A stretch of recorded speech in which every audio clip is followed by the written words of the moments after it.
And if Barack Obama had borrowed a 13-year-old plane from the sponsors of Hamas and then flown down to Saudi and done that program, I mean, I don't know. Hannity might had to have a heart attack. I mean, Hannity would have had an aneurysm. But like regular people, there's not. Laura Loomer.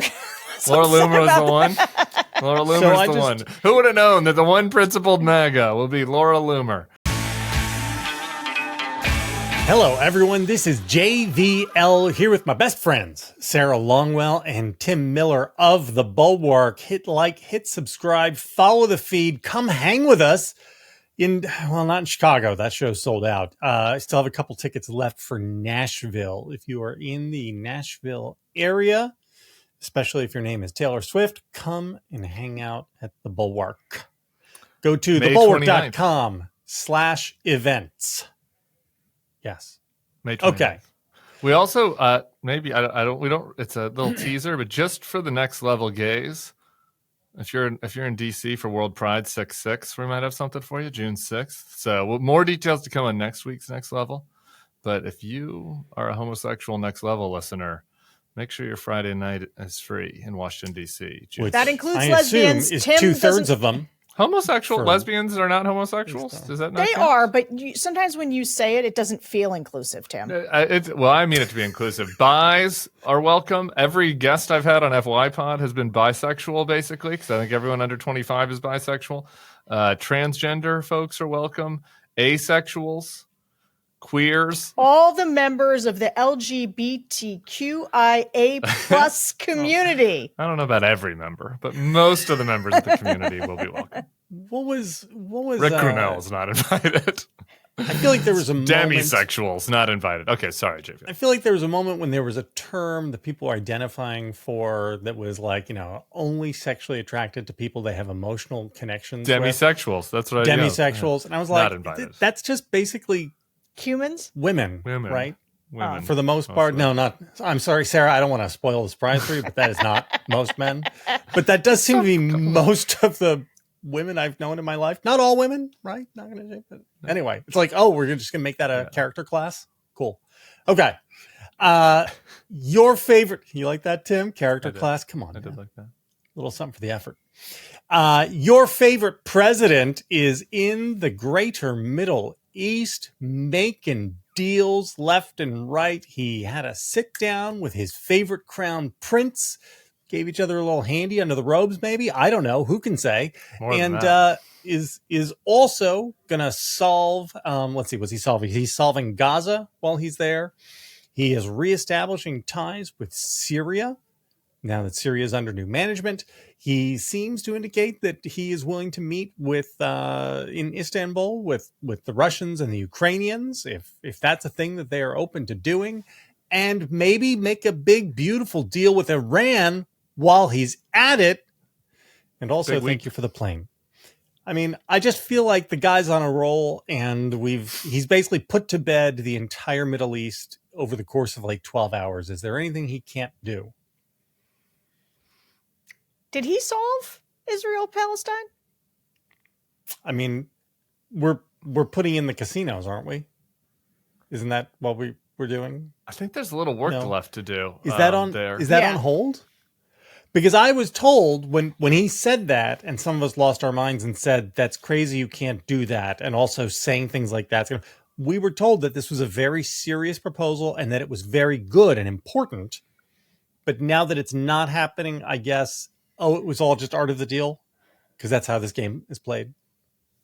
Sure. Right? Here's the thing about the Middle East grift tour that he's on.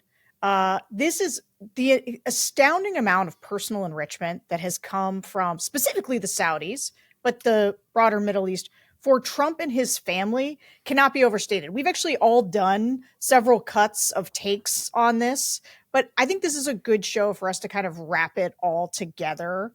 And I want to start with, because I think people forget, because we were sort of lost in the Trump saying the election was stolen, and people were sort of hoping he was going to disappear after January 6th. And so the Jared Kushner taking $2 billion from the Saudis.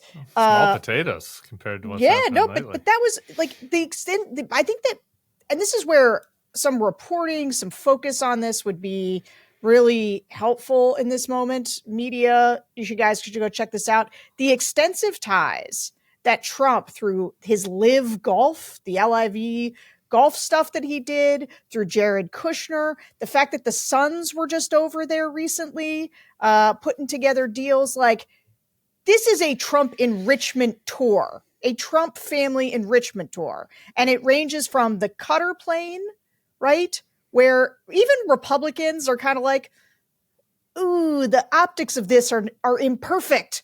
We don't love it. The optics are the problem. And so just, it is a staggering, astonishing level of corruption. And then for him to go to MBS with these are murderous dictators, right? This is a prince who, I guess his dad's the king, but it's kind of like a Russian style of government. But these are not, it is one thing. I'm not saying we shouldn't have a diplomatic relationship with the Saudis. Of course we should. There are reasons we should. We do not have to say that they're the best ever. Well, before we get to the best ever thing with the Saudis, I just want to put a little pin in that, because that's going to be a tasty morsel for everybody, for all of our listeners in a second. But just to Sarah's point about the kind of global element here, the global corruption grift on its own is unprecedented, extremely alarming, insane. It's unbelievable that the United States should let our president and White House just like take bribes from random Islamist petro-fascists. Like, I think that is extremely bad and worth focusing on in its own. But they are like wrapping it in a broader ideological project in which they essentially argue that like giving and taking bribes with Islamic fascists is actually good, and it's actually smart, right? And it's not just Trump. This is Vance that is pushing this, and others. You're seeing this a lot in the MAGA social media world, where they're basically saying, they're like, Trump owns the neocons yesterday, and it's like this is a repudiation of the project that was. The neocons maybe were the most fervent in support of, but that was broadly a bipartisan project. That was we should promote our values overseas. We should look to partner with people that share our values. There's a lot of discussion of liberalizing countries. Bill talked about this a little bit in the morning shots this morning, and how that was a good thing. There's also some realist. There's realpolitik always true, and like not every country is going to share every value, and you can maybe negotiate with them. But like broadly speaking, our foreign policy should be motivated by trying to nudge people towards our values and build alliances surrounding the values. And they are saying because that's good for us. Because it's good for us, right? Yeah. But also, and this isn't like we're not insisting that they invoke DEI and all their practices. It's just like, hey man, women are people too. Right. Like, when you say liberalizing values, it's things like that. Yeah, right. Yeah. Small L, like liberal democracy, liberalizing, not like big P, Black Lives DEI, right? Like that, not like big P progressive woke ideology stuff, like small L liberal values. Okay. So Trump is there, and now the message is that was wrong and dumb. And what we should do instead, like the relationships instead, should be like more akin to like when a new Mexican leader comes into office and says, I'm going to solve the cartel problem by just like buying off all the different cartel leaders. And like, we are just going to run a straight financial racket. And maybe the Middle East and all of these deep religious wounds and all of these deep ideological disagreements will be resolved if we just throw around enough oil money and enough Trump bucks with the shit coins, and we just build enough, casino, golf course resorts, and then all of those other tensions, all that inconvenient stuff, the Iranians, going for a nuke, and the radical Islamic terrorists, and the deep-seated hatred between Israel and Islamic countries. All of that will just wash away if we have a good deal maker like Donald Trump, just throwing around some cash, taking a little 10% for himself, so 30%, 40%, and that is like the case they're making, and it is to me insane and I think wrong, but it is coherent, and that's basically what they're arguing. That's the good thing. I think the project is actually more sophisticated than that, though. Okay, great. Because what it is this is in line with the Peter Thiel, Curtis Yarvin, monarchy is the natural state of man. And, like the reason Trump gets along well with autocrats and royal families is because he wants to be an autocrat, and he sees his dynastic line as what should be a royal family. And this is right. That's more sophisticated. Well, no, I mean, I think it's on top. Being a royal family more sophisticated than a mob boss. Yeah, I'm just joking. I think that's what is on top of the project. It isn't just oh, this is a better way to get stuff done. It's that they want all of this for themselves, right? Oh, yeah, no, I think for sure. I think it's both, though, right? And so that is, I guess my point is that they're unapologetic about this. And I think that they are potentially shameable on certain things. And you've seen Trump back off of various things. They're shameable on certain things. They are not vulnerable. The plane. When he's asked about the plane, he just goes, "What? It's a free plane." This is my point. They're not shameable on this. They are making the case that the bribes are good. Yeah. That they're it's part of the deal. It's smarter instead of just being a, do-gooder lib who is not street savvy, who doesn't understand the world, and who tried this thing where we are going to bring democracy. And those people were stupid and naive. The smart thing to do is to grovel to the oil fascists and have them give us planes in exchange, and have us give them things in exchange for them not fighting amongst themselves. And also, on top of that, we hopefully then can move ourselves to a place that looks more like them, because that is the more appealing prospect, right? Than what the Europeans are doing. It's very much more opulent. Such the top elites get treated much better. Planes are nicer. Speaking what Mohammed bin Salman never has to worry about? What? A fucking election. Yeah, that's right. Protests, and that's good. From Trump's perspective, that's good. That's or a good protesters, or the colleges, or the nags on social media telling him he shouldn't say or do right. He doesn't have to worry about any of that. Yep. If there was ever a surefire way to wake up feeling fresh after spending last night drinking, it's with Zbiotics. Zbiotics pre-alcohol probiotic drink is the world's first genetically engineered probiotic. It was invented by PhD scientists to tackle rough mornings after drinking. Here's how it works. When you drink, alcohol gets converted into a toxic byproduct in the gut. It's this byproduct, not dehydration, that's to blame for your rough next day. Zbiotics pre-alcohol probiotic produces an enzyme to break this byproduct down. Just remember to make Zbiotics pre-alcohol your first drink of the night. Drink responsibly, and you'll feel your best tomorrow. I've been endorsing Zbiotics for a while, and it's really useful, especially when you're planning a night of drinking. I think this Friday I got invited to a fancy dinner. Not that fancy, but kind of a fun little dinner here in New Orleans. And so I imagine that will come with some drinks. So I'll be turning to my Zbiotics before I head out there. I'm regretting that I didn't do it last night. That Nuggets game was so close that I broke my no weeknight drinking rule. And, it's not really a hard and fast rule, if we're being honest. If there's a concert, I'll drink. But my no weeknight drinking for no reason rule, how about that? I broke it last night because my nerves were high. And, if only I'd turned to Zbiotics. I'll be doing so on Friday night. Spring is here, which means more opportunities to celebrate warmer weather before drinks on the patio, that tropical vacation, or your best friend's wedding. Don't forget your Zbiotics pre-alcohol. Drink one before drinking and wake up feeling great the next day. Go to zbiotics.com/nextlevel to learn more and get 15% off your first order when you use Next Level at checkout. Zbiotics is backed with 100% money-back guarantee, so if you're unsatisfied for any reason, they'll refund your money, no questions asked. Remember to head to zbiotics.com/nextlevel and use the code NEXTLEVEL at checkout for 15% off. Yeah, if you speak out against the regime, you get the bone saw. And Trump is basically this, and this is where, again, diplomacy often puts you in positions where you do have to work with bad people.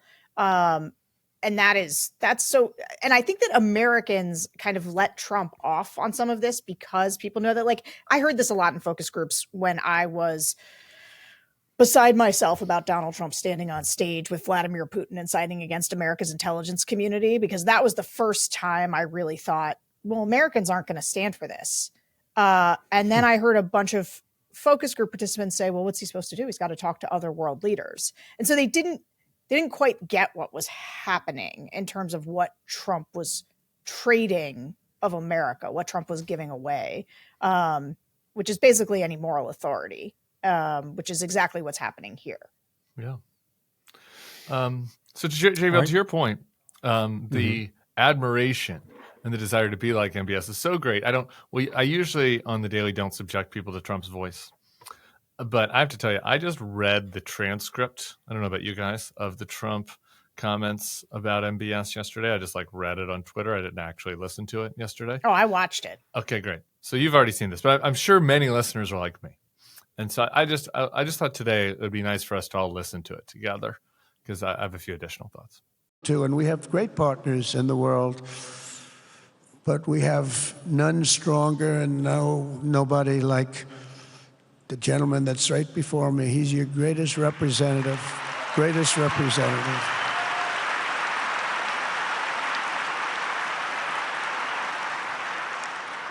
And if I didn't like him, I'd get out of here so fast.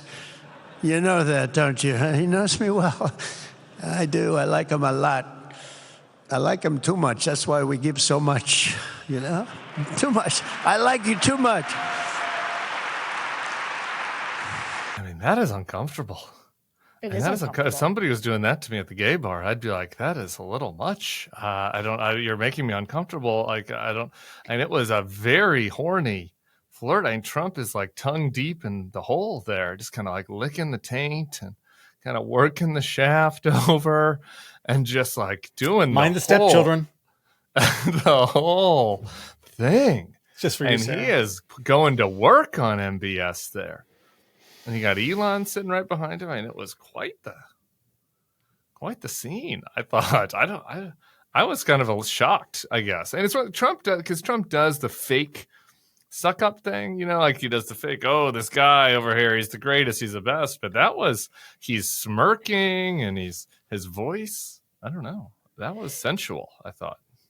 See, I read it slightly differently, as one could imagine I might from you, which is when he's saying, I'd get out of here if I didn't like him so much. I think what he's saying is, you murder people you don't like. And so if I didn't like you and we didn't have such a good relationship, maybe I get the bone saw. To me, it was acknowledging the murderous dictatorship that this guy runs. Maybe because he's such a big man, though, because he's such an alpha male with so many pheromones, you wouldn't, he's intimidating, but it's kind of hot too.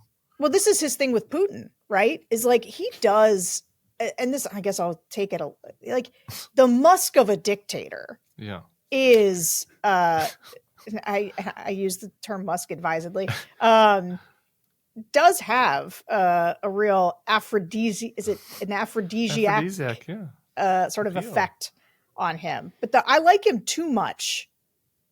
What? Other than, and the point here is we're in business together, me and this guy. I would, and this is the dance we do. Publicly, I'm going to get up and praise you, talk about what a great guy you are. And let me just also say, Elon Musk, with his weird faces he was making behind him, what an awkward, strange man he is. The Elon there is a separate thing worth talking about. Sorry, go ahead. Well, no, it is. But it's not just Elon. There, a bunch of our tech leaders were there, and it goes back to the people who are supporting Trump in his oligarchic agenda. All think that they get to be in the king's court, right? They're there to make the kind of money that they think makes them godlike. And so they're all in on this because they're there were some tech titans that weren't there because they don't want to be paraded in front of the Saudis to make a deal. But the rest of those guys do. And I just want to, every single one of them is trying to betray America for their own enrichment. That's why I'm taking over the hosting here, JBL. This is what I want to hear from you. It's humiliating. This is why why aren't any MAGA people humiliated by this whole scene? Like, we're taking a 13-year-old plane from Qatar. Trump is just buttering up MBS. Like, put aside that MBS is a bad person, but Trump just has to remember when Obama bowed? Slightly bowed, did a little bow. And that was Obama inclined at the waist by 8 degrees, and the Republican Party lost its fucking mind for a year. Fox was wall to wall with that little bow. I know, of course I remember that. And and then it's like, we're bringing our richest man, and we're like paying alms to you and sucking up to you and talking about how great you are. And it's like, isn't America supposed to be the great one? Like aren't we supposed to have? Where's the hubris? Where's the American jingo? And I know they did make him listen to "God Bless the USA" or whatever that guy's song is, Lee Greenwood. But I don't know. And the whole thing, we're like, I thought we had all this liquid gold underneath our feet. We had all these tech titans. They're not Saudi inventors. They're fucking American. I mean, some of them are immigrants. We don't like to talk about that, but they're Americans at Silicon Valley. It's in the USA. A lot of them moved to Texas. We have all the liquid gold. Like, why? It's humiliating for the country to have to suck up to them. I don't understand it. Doesn't it go against the patriotic, whatever, MAGA ethos? All right, guys, when the temperature starts rising, it can become clear that your same old summer attire needs an upgrade. If you're like me and you only have 10 polo shirts in the same color, it's time for you to go to Quince, because their easy, elevated pieces are just what you need to break out of your wardrobe rut. Like their 100% European linen shorts and dresses from $30, or their luxe swimwear, Italian leather platform sandals, and so much more. The best part is everything with Quince is priced 50 to 80% less than what you'd find at similar brands. By working directly with top artisans and cutting out the middlemen, Quince gives you luxury without the markup. And Quince only works with factories that use safe, ethical, and responsible manufacturing practices and premium fabrics and finishes, which is super important to me because, sometimes when you see things that are awfully cheap, you wonder about their production practices, but you don't have to with Quince. They do everything above board, safe, ethical, and responsible. I love Quince. Quince was one of these places where I was going before they became an advertiser on this show. I got my favorite leather jacket there. I get a lot of the shirts that go under my blazers from Quince because it's just like high quality stuff at a super low price. It's not really expensive. And also they do 365-day free returns, which is great because you can order stuff. If it doesn't fit, you can send it right back, which is like the kind of thing that I desperately need because I'm constantly sort of doing I'm going to order 6 things right now. And then it comes and I'm like, why did I order this? This doesn't fit right or whatever. So the free returns, super key. So treat your closet to a little summer glow up with Quince. Go to quince.com/thenextlevel for free shipping on your order and 365-day returns. That's QUINCE.com/thenextlevel to get free shipping and 365-day returns. That's quince.com/thenextlevel. Use the code, guys, and support our show. Thanks, Quince. This is a silly question. Okay. Because why? Of course, because true patriotism is whatever Donald Trump has just said 5 seconds ago. Right? This is what it's a cult. Like, I just feel like that's the answer to all of these questions. It's a cult, and having a cult allows you to do things that a normal person who's a normal political figure can't do. And if Barack Obama had borrowed a 13-year-old plane from the sponsors of Hamas and then flown down to Saudi and done that program, I mean, I don't know. Hannity might had to have a heart attack. I mean, Hannity would have had an aneurysm. There wouldn't be any other. But those are the Fox hosts, right? Like, so they all have a game. They're all playing their book. But like regular people, there's no any like, wow, this is pretty weak. Laura Loomer. Laura Loomer. Laura Loomer was the one.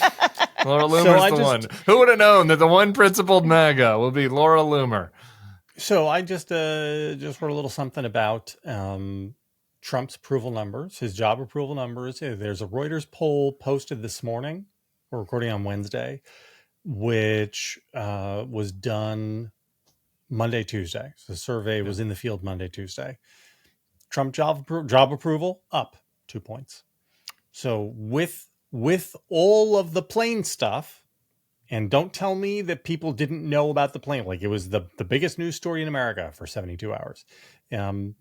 He is Has it been 2 points 72 more hours? popular. I'm totally losing track of the time-space continuum, to be honest. Yeah, the plane. I would have. You could have told me that was yesterday. And this is Why is he up? Do you know why he's up? Tell me. Stock market. Because the economic news is always so good. The economic news has been better. I mean, That better is why. than what? Like, Better it's than it still was down. when everybody said recession, stock market dropping. Like, yeah, stock market back up, tariffs are being lifted. Those are the headlines. People are starting to feel better, easing off a recession. You think that broke through on Monday and Tuesday? I don't know. I mean, Goldman Sachs still has it at like 40% chance of recession.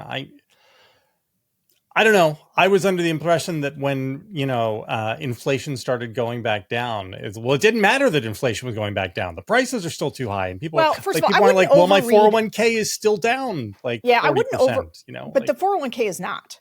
401k is back. And I down think like 4% probably. Yeah. It's still down from where it was. Well, it's way up from where it was when it was down. And so people are feeling better. And also the only thing is like, don't overread 2 points too much, but it does not surprise me that Trump is getting I am moving us away from the crisis I created little bounce. That would not surprise me. Yeah, me neither. I don't. This is why I don't. Triad. What's that? Don't read the Thursday Triad. Sarah's gonna love the Thursday. I'm gonna pre-butt the Thursday Triad as well, because on 2 points. One is like, it takes time for all this stuff to like seep in. Like, there's always a delay, right? We talked about how on the good stuff there was a delay, and I do think this hurt Biden, right? Like, that it's like things start to get better, but it takes people a while to kind of come to terms to it and realize it. So I think that there's going to be a delay, and we won't really know anything about how people feel about the economy in 2025 till the fall or winter. The other thing is, like, just as a psychological matter, like, asking people 5 months after they did something to say, boy, that was catastrophically stupid.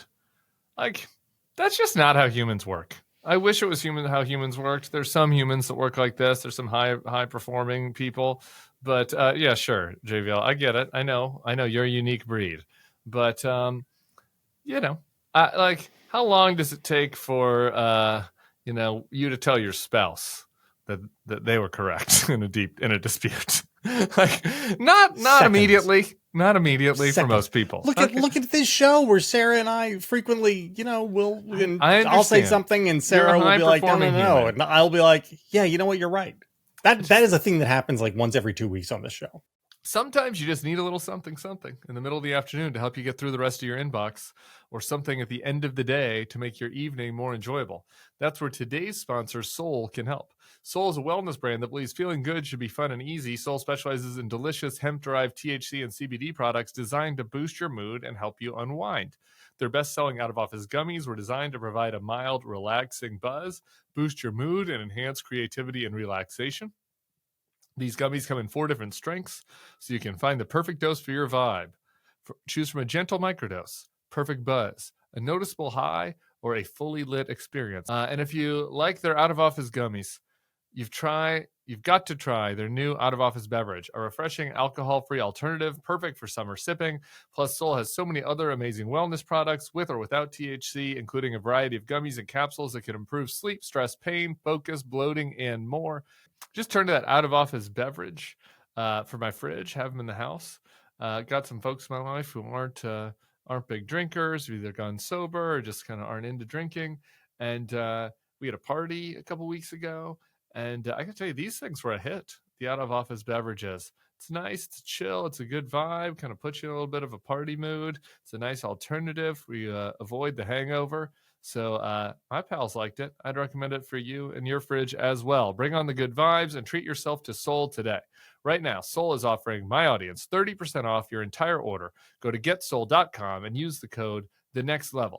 That's getsoul.com, promo code TheNextLevel for 30% off. I think more common among humans is to look back at something in retrospect and say, you know what?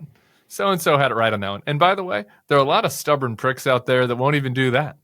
And so I think that like this expectation that there's going to be some sort of immediate flip is misled. Now, I don't like mean that maybe people, I'd like to make that perfectly clear. Yeah, no. I mean, maybe JVL this is right, is brand and maybe new people really want this. Maybe people really want this. I'm not saying your thesis is disproven. I'm just saying that like the counter thesis that they don't want this, and that they will eventually come to their senses when they experience pain, cannot yet be adjudicated fairly on May 14th. I think is all I'm saying. JVL, listen to I know it causes you pain, but if you listen to the focus group podcast, we talk about this a lot, where there's a lot of people who are expressing dissatisfactions with certain parts of Trump's agenda. People who are and this is where I think simply tariffs being out of the news or tariffs being talked about as being rolled back, like I think that's enough to give Trump like a little bit of a bounce that's not going to matter in the long term. But the thing that you hear from the voters is well, it's still really early. I'm not sure. I'm frustrated with grocery prices. They're not coming down. I wanted it to be faster. I wanted it to be better. But like, that's, this bottom's not going to fall out of him with that. People are going to give him some time. So I wouldn't. Sarah, I have a request for you. Can we, the focus group podcast, I think maybe once a month, we got to just take a veer, and just like do a focus group on severance. Or on like what people think about like the different types of restaurants in their town or something. I mean, I'd like to hear people talk about something other than Donald Trump for a little bit. Is that possible? Could we have some bonus content on the focus group podcast that's, a little break? I don't know. Do you talk about other things? I guess I could try. I could think about it. I'm sorry it's painful for you to know what voters are thinking, but I'm coming back to it. Here's I'm coming back to it. I know. I'll get there, but I just, let's ramp me up a little bit. Ramp me up. Can we do a Timmy Chalamet focus group for gay pride? And then then the next week I'll listen to what voters think about the Qatar plane. That'd be good for me. What I don't understand though is, Sarah, I would think that listening to these real human beings talk every week, multiple times as you do, that it would be buttressing my case and moving you towards me. Because you hear them. No, I gotta say, so this week we're going to talk about JD Vance, and this is almost like some candy for Tim, because it gives me, I don't know, listening to voters, I provides me what I think is unique and genuine insights about certain things. And I'll tell you this, listening to the voters talking about JD Vance, the Trump voters, it's a stark reminder of the fact that Donald Trump is unique among politicians, and that the way that people feel about Trump and the leeway they give him on a bunch of things is non-transferable. And so it's not like the extent to which some voters who are kind of more just like slightly more normie, kind of like JD Vance, but how a bunch of other voters who might really like Trump hate JD Vance, or how people find him to be a regular politician and inauthentic. And like Trump just has juice that a lot of these other Republicans don't. And it to me, it fills me with a kind of not hopefulness about people exactly, but there's a fact in the reason that Republicans don't balk at Trump's third term idea is that they do not have an alternative plan. Mm-hmm. They don't have another person that they think is a winner or a turnout machine or that has that kind of juice with voters. What about Nikki Haley, though? I mean, really, if you think about it, maybe the party just goes back to normal and can get back to those good Reaganite values. That's an idea. Sure. All right, we got to move on because this show is going to be 5 hours. Republicans getting ready on their big, beautiful bill, salt deductions. Which I guess we go from handies under the robe to actual tax policy. Mortgage interest rate deductions. What do you think he's wearing under the robe? So, I mean, I assume it's a jammies, blue bodysuit. Jammies. That's what I'd wear. It's hot though. Kind of hot. I'd wear a Speedo, I guess that's true. All right, Tim, would you like to talk about the what the Republican normies are going to do about their salt problem? I would. I requested this topic because I saw something yesterday from Jake Sherman that drove me so crazy that I need to talk about it, and we can broaden it out to a broader conversation about the budget and about these fucking cowards Republicans. But like, there is a salt caucus now, and Mike Lawler was walking around in a pin. Like a little, like an American flag lapel pin, but a one underneath that said salt on it. One of the other ones, I think it was Young Kim from California, was handing out bags of salt to her colleagues. And I looked at this story and I was like, this fills me with a unquenchable rage. Like I have the rage of 1,000 suns of these people. And it's just like, with everything happening in the world, we had an insurrection. Into your hate, young Jedi. It's like we had an insurrection. We're on the side of Russia now. We're putting a 30% tax on any product anybody buys from China and a 10% tax on any product anybody buys from anywhere else in the world. Like we're maybe going to not listen to the Supreme Court. The rule of law must be dead. I could go through all, there are a million things. We've grabbed people off the street and sent them to a fucking foreign gulag and accused them of being gangbangers when it seems like maybe they're just humans that were trying to come to the land of milk and honey and live free. And like, any of those things could make you upset, or any other number of things could make you upset.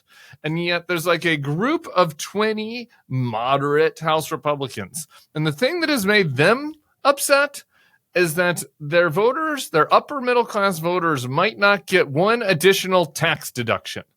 They are drawing their line in the sand on the SALT deduction, the state and local tax.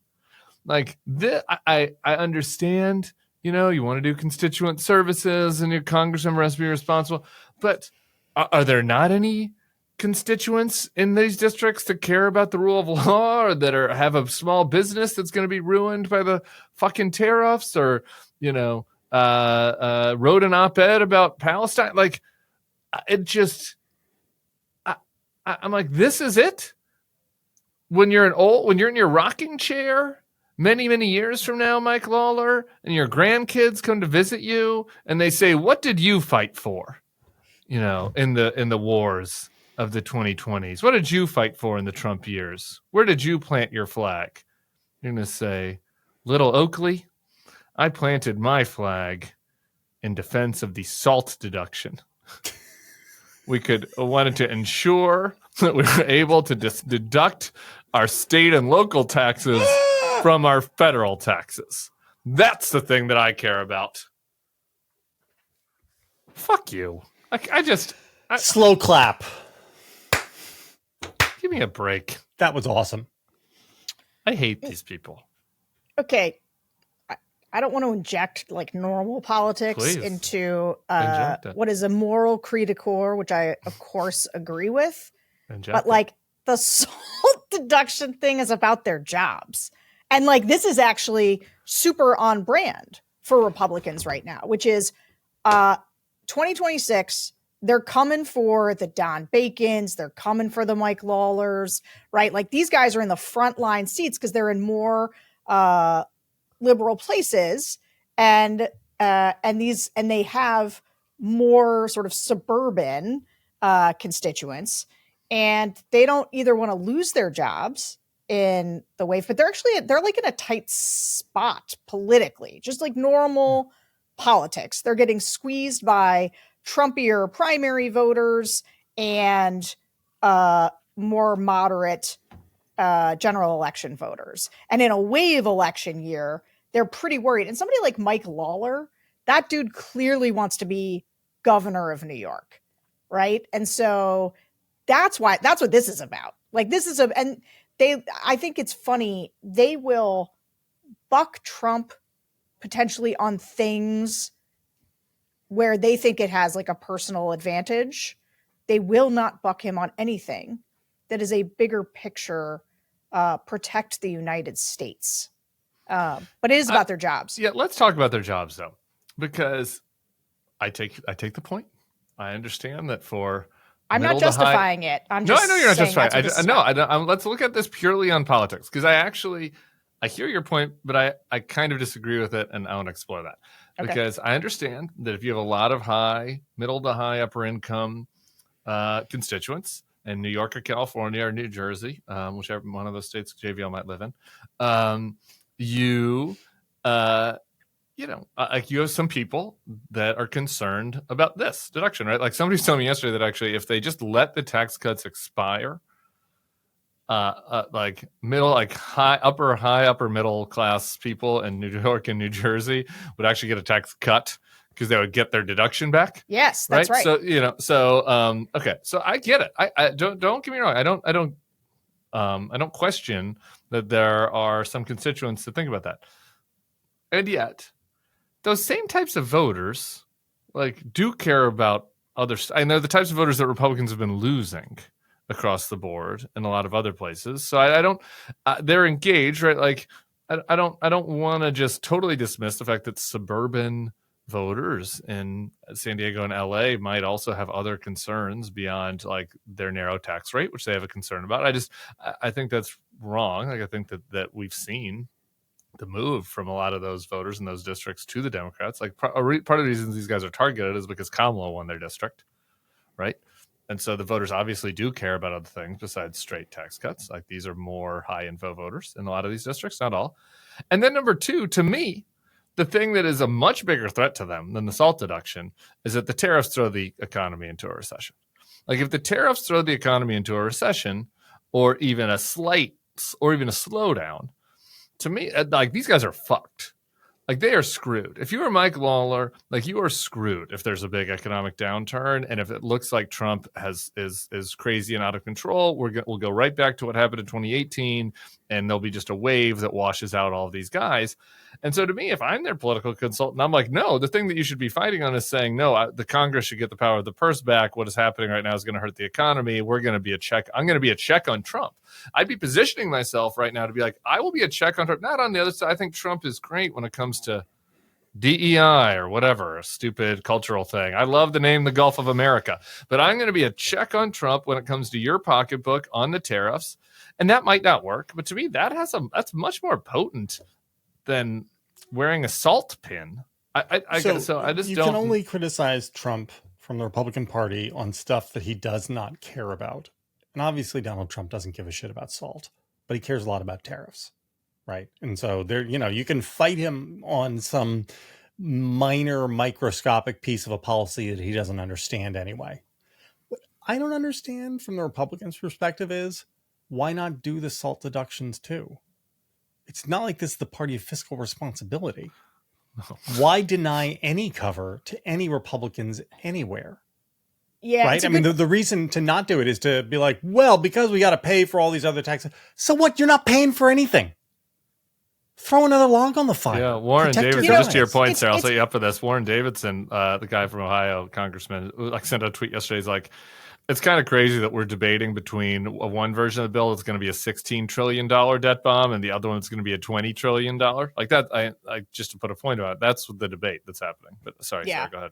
No, I take JVL's point. Like, that is well stated. It is weird since they clearly no longer care about deficit reduction. Like the idea of the SALT deduction is actually like a piece that is meant to punish states they don't like to some degree. But JVL, it's also because those states have way high taxes, right? So like, but they're also federal budget contributors. Greater. That's true, but so I can make a normie Republican case why the SALT stuff is fine.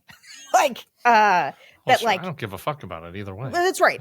Me neither. In a normal political world, though, I might do this. Is fine. You mean I You mean there should not be the SALT allowing- deduction, or there shouldn't be a should SALT not deduction? be.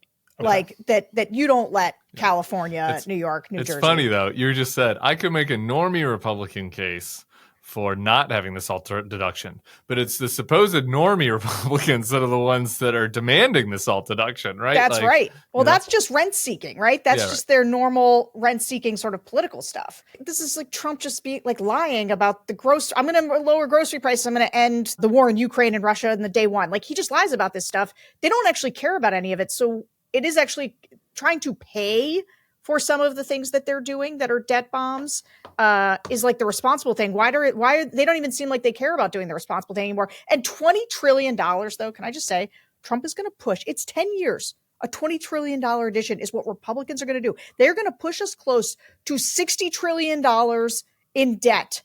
And the fact that actually it does make sense to me that Republicans would balk on this. This would be an issue that you would think normal Republicans would get invested over. But like, it's going to be Chip Roy alone. and they'll probably twist his arm into whatever. Yeah, Roy might end up on. It is wild. Like, it is a bigger number.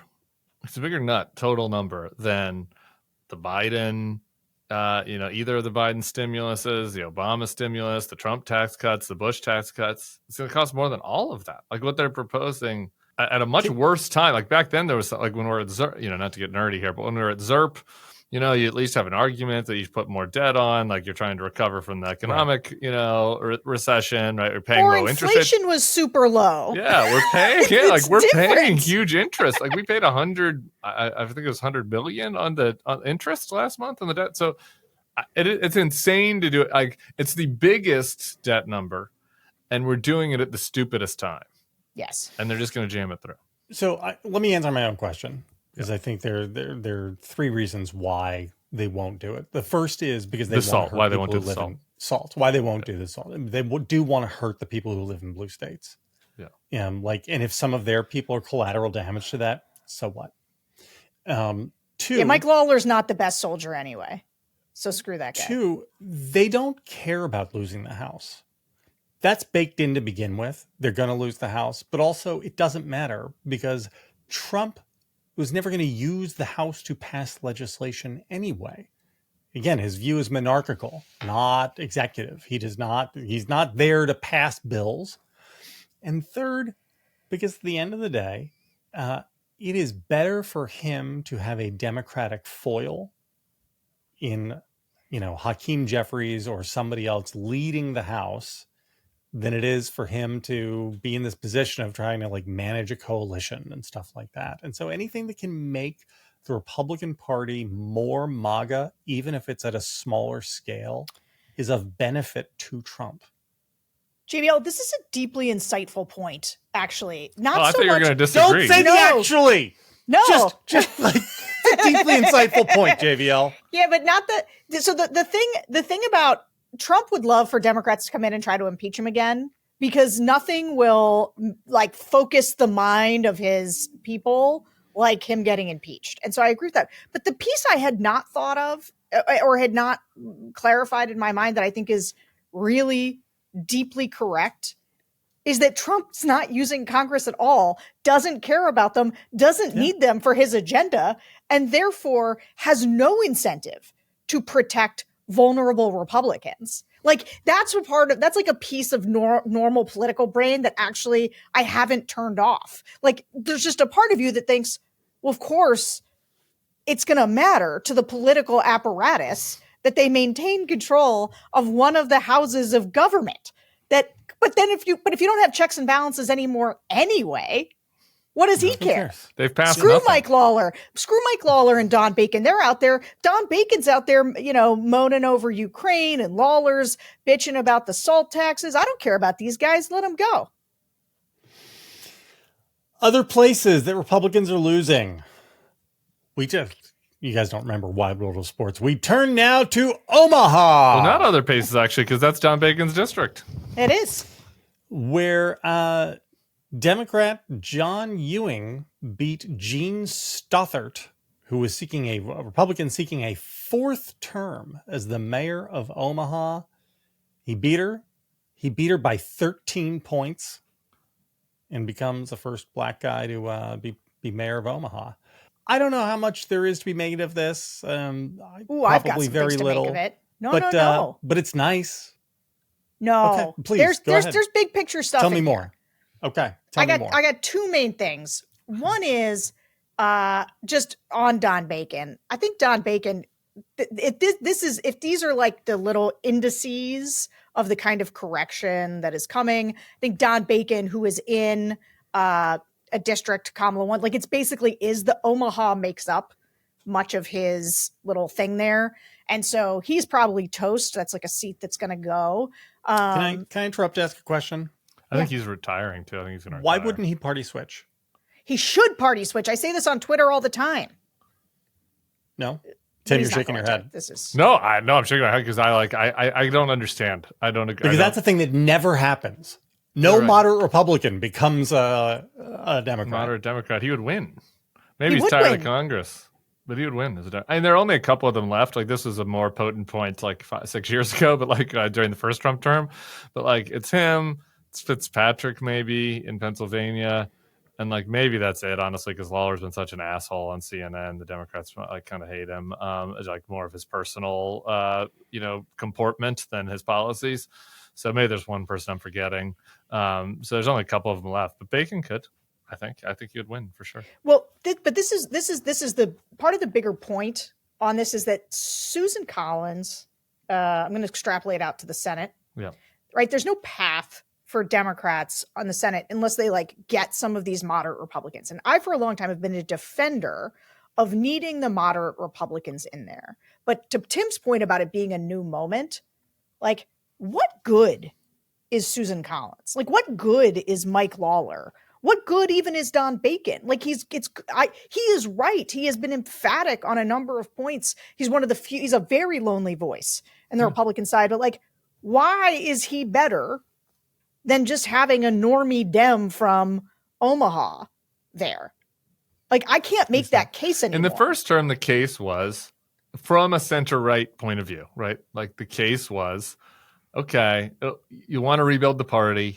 You want to have these people in there. Trump loses, Biden wins. It'd be better to have Don Bacon's in there than to have crazy, right? Like that was the case, which was, I think, like a fine, like if you're a DSA socialist, you're not going to agree with that case. But like if you're a free market center right Republican, like that was sensible, right? Like it makes sense. You would want to have Don Bacon's in there instead of a Democrat, so that when this fucking Trump thing blows over, we have a bulwark, so to speak, of like of members to build from.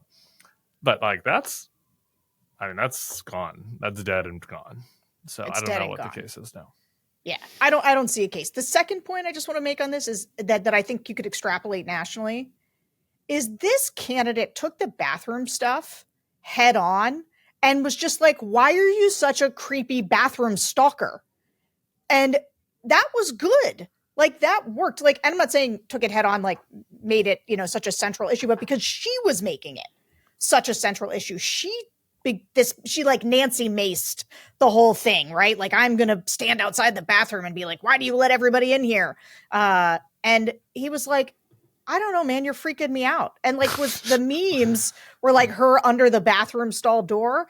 And I feel like, hey, why are Republicans being creepy bathroom stalkers is a good retort to the obsession with the bathroom stuff. Yeah. I was just like imagining this is probably a bad idea. I'm just doing this live. I was like imagining like a bro YouTube ad you could run about like the benefits of unisex stalls. It's like you got a lot of things going for you here. You can take a young lady in here, have a little private time. You could do a little. You can do some. Because I hear that's what women love. They want no. I'm targeting the men. I'm targeting the men. I'm targeting the Theo Vaughn podcast listeners. They should like the fact that we've moved to unisex bathrooms. You can do some coke in there if you want to. You can whatever. Isn't this better than Tim? I will explain some things to you off air. And also, well, here, I mean, first of all, I do think part of infrastructure in this country should be about building bathrooms that have doors that go down to the ground. Yeah. Like, why can't we just be a country? Other countries have this. Like, what are we, farmers? Yeah. These just like plastic, horrible things with these big gaps in them. Nobody likes that. Privacy's good. So like, let's just make all the bathrooms have super private stalls. Yeah. Yeah. Same. You want to know the case against single co-ed bathrooms, Tim? You got to preserve the mystery. Got to preserve the mystery. I'm saying co-ed. I'm saying, have you not been to a fucking place that has unisex bathrooms now? Like, it's like, Oh, yeah. Yeah, it's in a unisex bathroom. Okay. I thought you were talking about. I'm sorry. I thought you were talking about. I didn't mean that the men and the women would be pooping right next to each other. That's not what I'm calling for. That's what I thought you were going for. Wandered into a conversation that I hate. All right, actually, can we move on? But you have one more point you got to make on it now, though. And another thing, which is I was in one of these places. I was in a more liberal space recently, and they had 2 bathrooms, and I did get confused. There were 2 bathrooms, and I misunderstood what it was doing. It was like they were both all gender, but one was all gender with urinals, and the other one was just all gender. And I just saw the whatever, and I went to the one that had urinals in it. I thought they just both, it was like for everybody, and I was like, oh, these libs, they're everybody. And while I was in there going to the bathroom, a guy walked in and started peeing at the urinal, and I didn't know what to do.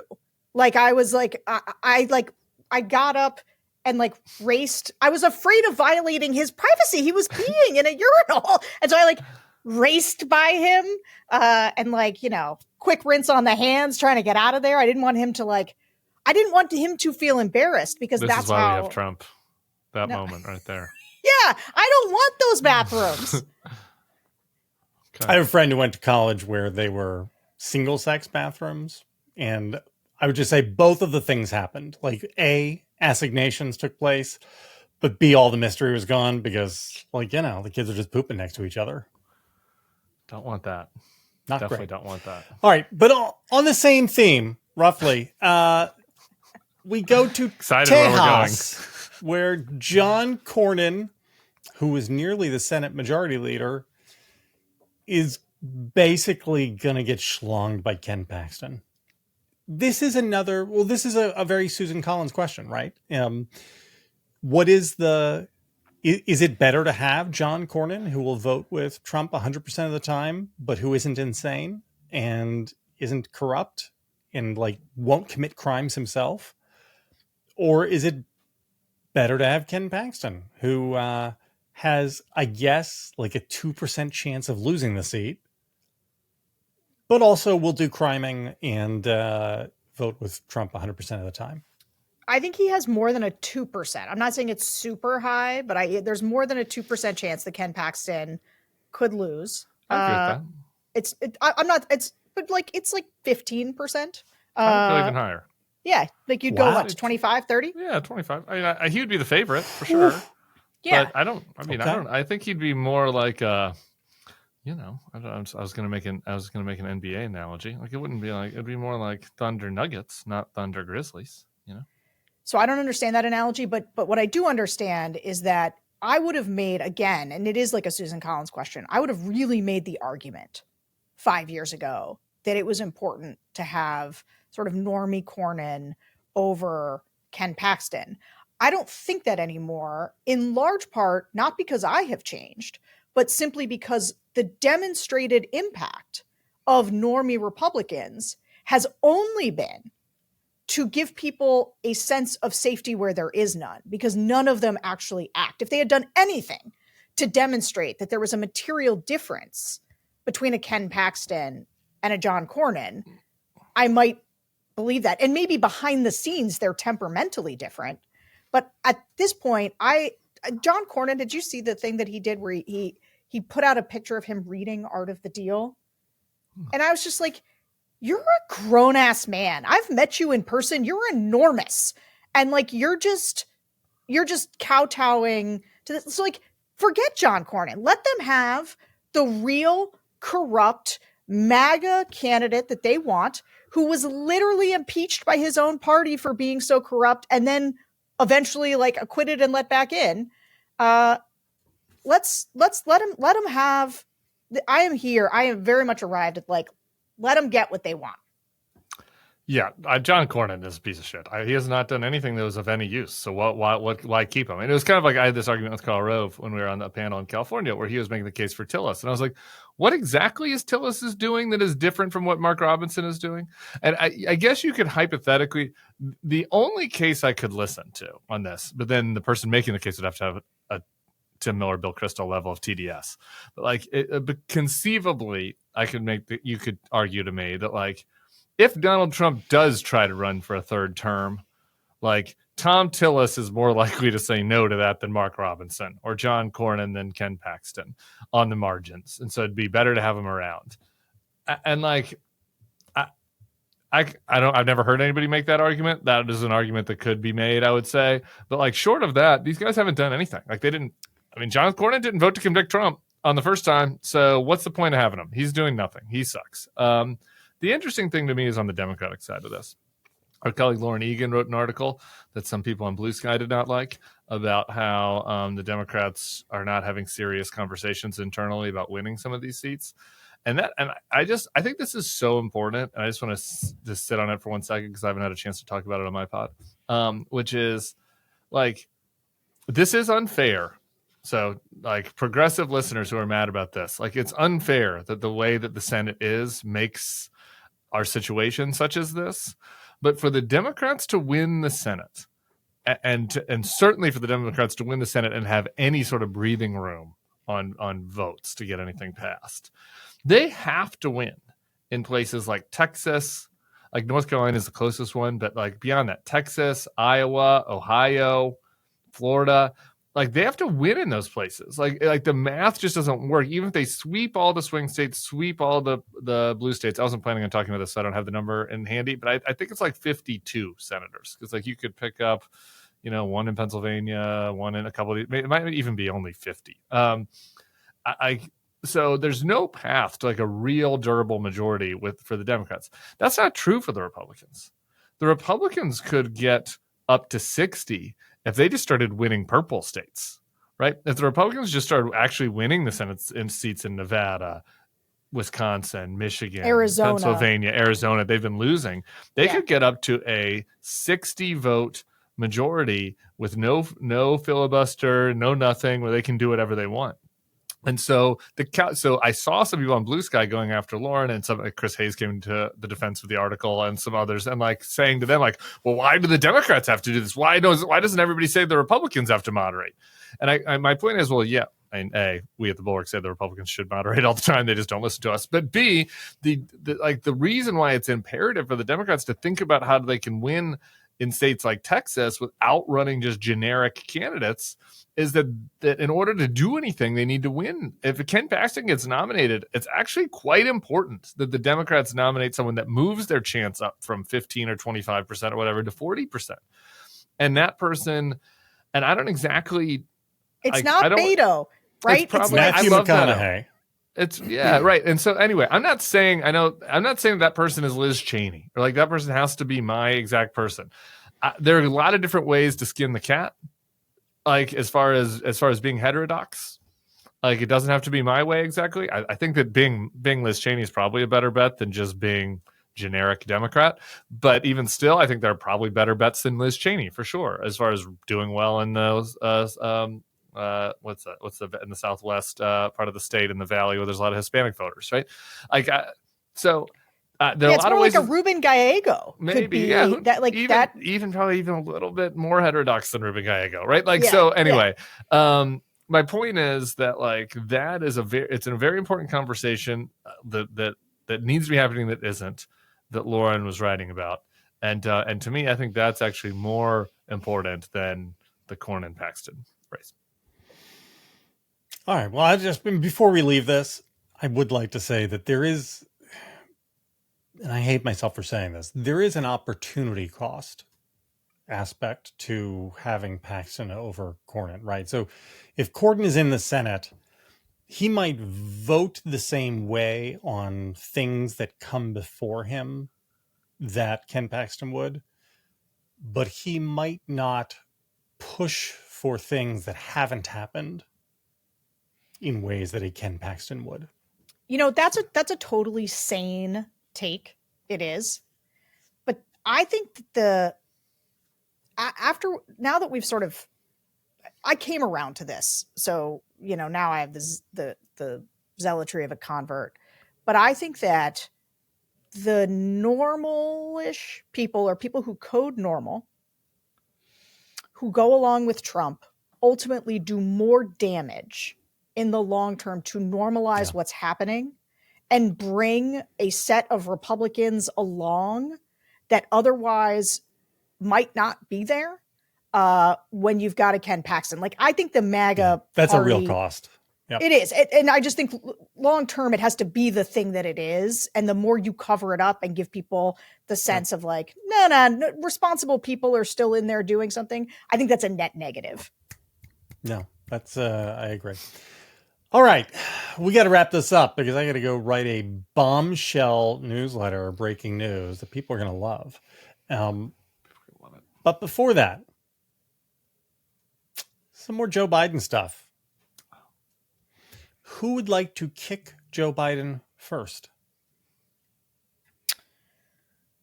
I don't want to arm wrestle Tim for it, but I'm my rage. Yeah, is please go. boundless. I'll just say I kicked Joe Biden on the Breaking Points podcast. I thought that was a more useful use of my time. I did that. It's like this horseshoe podcast of MAGA and Bernie people. I'm trying to bring some of their listeners over to the centrist establishment neoliberal cause by showing up to to discuss and sound like a normal person. So I already did this with them, and the whole thing is just enraging, and the whole thing is enraging to me. And like, I think it's great. I guess the one other thing I'll say is my friend Peter Hamby put out a video of him asking Joe Biden about his age in 2020. Just because kind of push back about this notion that the media didn't ask about it. Media didn't act perfectly. Nobody acted perfectly, but like, there is like this fake history where like nobody asked Joe Biden. Joe Biden's age never came up. And do you remember when our Reddit page, like some of the listeners created a thing that changed the logos of all of our podcasts to Joe Biden is old because they're complaining we were talking about it too much. So like there is like this as revisionist history about this where the media didn't talk about this. But man, I got to tell you, I watched the 2020 interview that Hamby did with Biden, and I was just like, and the difference is there is a frog boiling in water element to this. Like he looks like a different person. Like it's just like a totally different person. So anyway, I don't know, Sarah. Well, the presidency ages people, Tim. We can all see that. So Sarah, I will tee you up with this. We have all the little scooplets coming out of the Tapper book. And the latest one is that 10 days after the debate, at an event in Pennsylvania, Biden was speaking privately with Josh Shapiro. He asked Shapiro how he thought the campaign was going, and Shapiro gave a candid answer to him that it was not going well. And Dr. Jill came over and ended the conversation and pulled the president away. Yeah, I think Jill Biden's in for a real ride from this book. Because there is little doubt she and then some of his top advisors, people who'd been with him for a long time, were the ones. And this is where the Tapper book, I think, goes from this was a mistake that everybody made to this was a cover-up. And that framing is like undoubtedly unpleasant for Democrats to grapple with, because it goes from at a moment when this crowd really needed, and we needed them to have a kind of moral authority, a moral high ground. It erodes that in a way that's pretty tough to watch. I think we obviously, people were mad at us for talking about his age at the time. I don't know, guys. I must have done a million shows that had voters talking about what a big problem the age was. These things were obviously raised with the White House over and over and over again. And so I think that people who right now express, and I'm like this much sympathetic to the idea of like, things are so bad with what Trump is doing right now. How can you guys spare any time talking about Joe Biden and looking backward? And I'm going to answer it like this. Number one, this podcast is long. We've got lots of time. Like, we can cover many topics. We talk a lot. 75-minute show. We can give 3 of those to this. Yeah. You get some of this. But also, every single thing that Trump does that is worse than you could have imagined, that is scarier. There was one real opportunity after what was the biggest opportunity, was that Mitch McConnell voted to impeach this guy when he absolutely needed to be impeached. Like, nobody is denying for 1 second that there is not a lot of villains here, and that I think the highest order of blame for all of this lies with Mitch McConnell and Senate Republicans and Republicans in general back after January 6th. Okay. So stipulated. That being said, the level of calamity that comes from this, like, and part of it, and I think the reason that we're so angry is, do you know, I'm sorry to go on about this, but I want to tell you a journey I've gone on around the word democracy in the focus groups. This is something I usually only talk to people who are kind of in the democracy world, but I want to lay it out for our listeners. Back in 2020, or like 2019 or something, if you talked about democracy and talked about it with voters, they would have been like, well, who cares about democracy? Like, I'm not thinking about democracy. Nobody thinks about democracy. It's not something they said.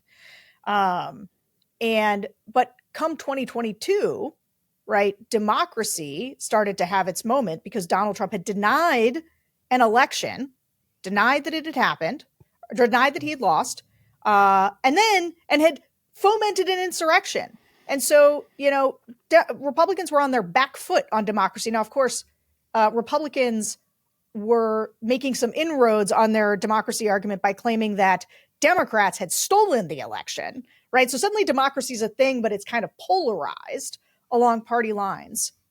And now today, despite everything that's happening, many people think that the Democrats are a bigger threat to democracy because they didn't hold a primary after Biden dropped out, and they think that Kamala Harris was foisted on them. I hear this from independent voters all the time. And 2, they believe Joe Biden and his White House lied to them.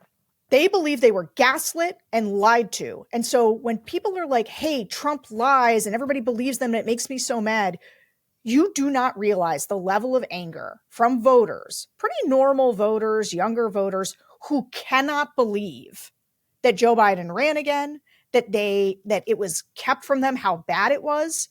And even if you say, there wasn't a conspiracy. Look, what were we going to do? He was the president. Like, the cascading level of bad decisions there, including picking a vice president they clearly didn't have confidence in. Like, forget what my level of confidence is, but like their treatment of her at the time, the reason that they said Joe Biden had to keep going is because you couldn't possibly go with her. And everybody took that. Everybody was like, yeah, you can't. Until, of course, he had a health event on stage and forced everybody's hand because at that point it was undeniable. But people were asking about his age. It was something every voter noticed. And the level of sheer contempt that they had for voters, like the idea that he was going to do this job till he was 86 is laughable. It's like they were going to have to put him in a wheelchair. And so every time you think about Trump and the havoc he's wreaking on our country, just remember there was a small group of people who decided for Joe Biden's own ego, they weren't giving him the poll. He keeps going out and talking about how the polling was all in his favor. There's no evidence of that. And so you can't gaslight people and tell them a bunch of lies and then expect them to reject the other guy. At that point, they're saying to themselves, I just want the person who makes eggs cheaper.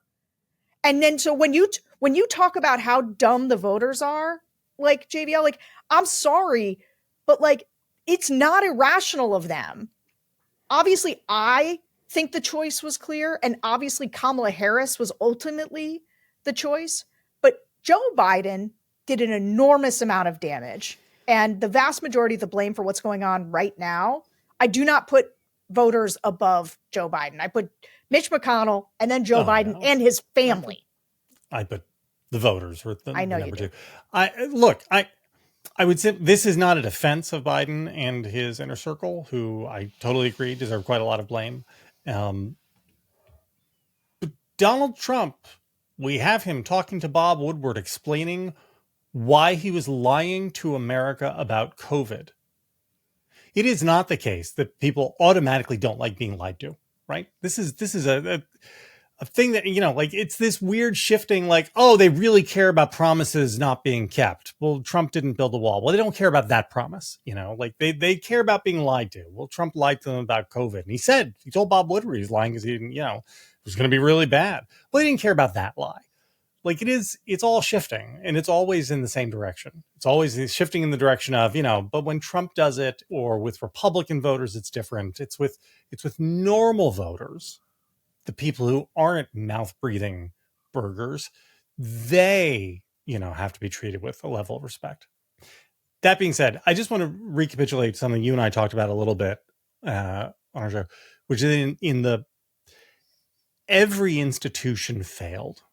I think the Supreme Court failed in allowing him to be on the ballot.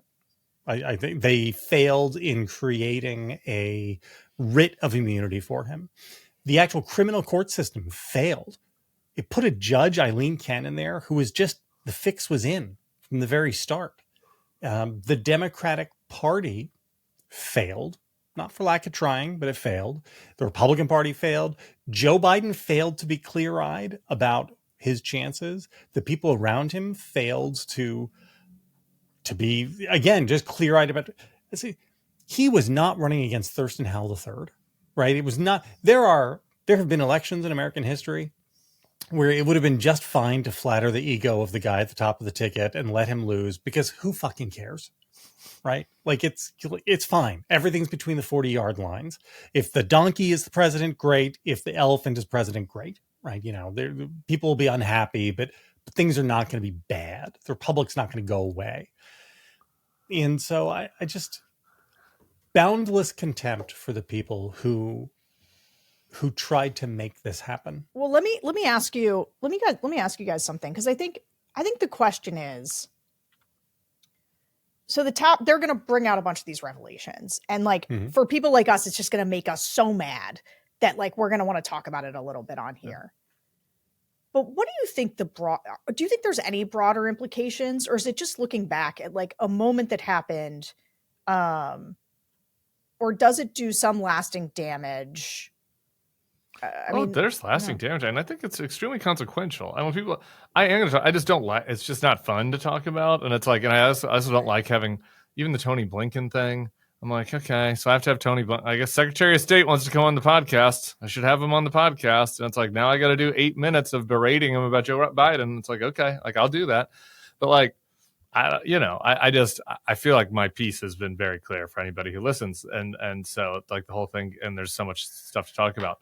That said, it will have to continue to be talked about because it will have massive long-term applications, and you never even know what type of ramifications things have down the line. I mean, the Clinton-Lewinsky thing kind of ended up having ramifications 20 years later with Donald Trump, right? Because it alibied him in a way that it didn't. You know what I mean?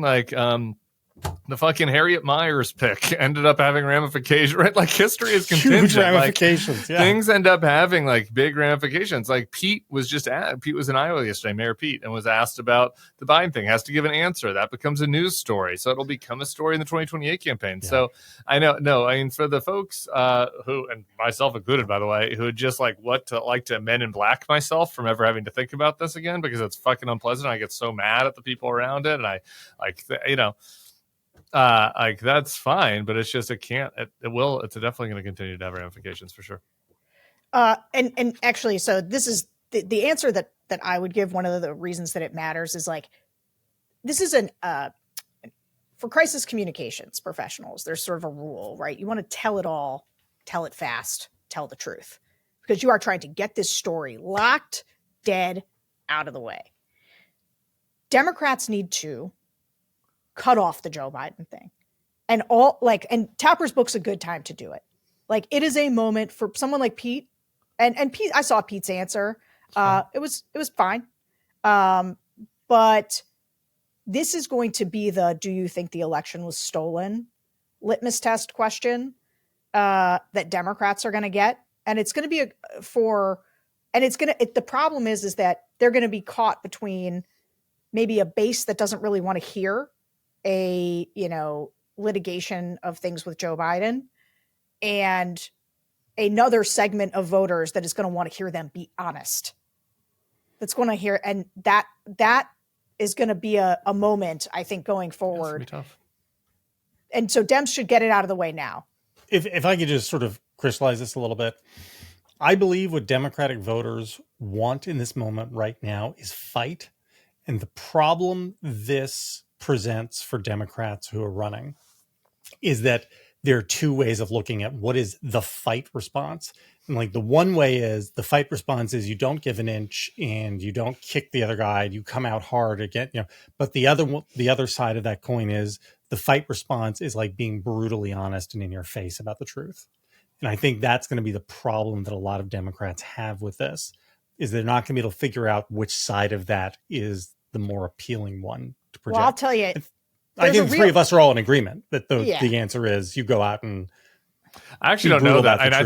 That's the thing that would appeal to me more, but I don't know. Like if you're in a Democratic primary next year, no, you're right. Like might the right political thing to do to be like Donald Trump is 81, and you never hear the media talk about that. I mean, like that might be a better answer. For politically speaking. So I think it's a complicated question. Yeah. This is another one where I think it doesn't have to be complicated. You were like, look, Joe Biden was obviously too old to run, and he shouldn't have done that. But also the obsession with his age while letting Trump skate on all of his Project 2025 autocratic stuff. That's why you're a media consultant.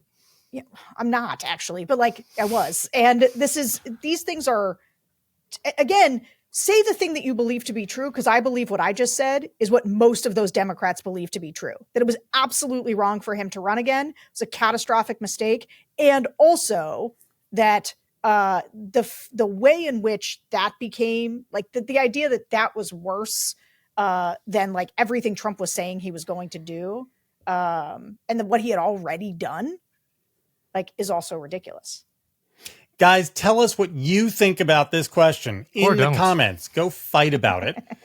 Fight about nothing else but this. Really, just have at it. Really, with another stranger on it. It's very healthy, actually. It's very healthy to get into the comment section and to go after another avatar, a person you know nothing about, and to impugn them. That's smart. I'm kidding. Great show. Incredibly long show. Why are we all green today? It's not St. Patrick's Day. It was a very green show. Hit like, hit subscribe, follow the feed. Be with us on this joyful mystery journey that we are taking to the uncharted realms of the end of democracy. Good luck, America. Peace.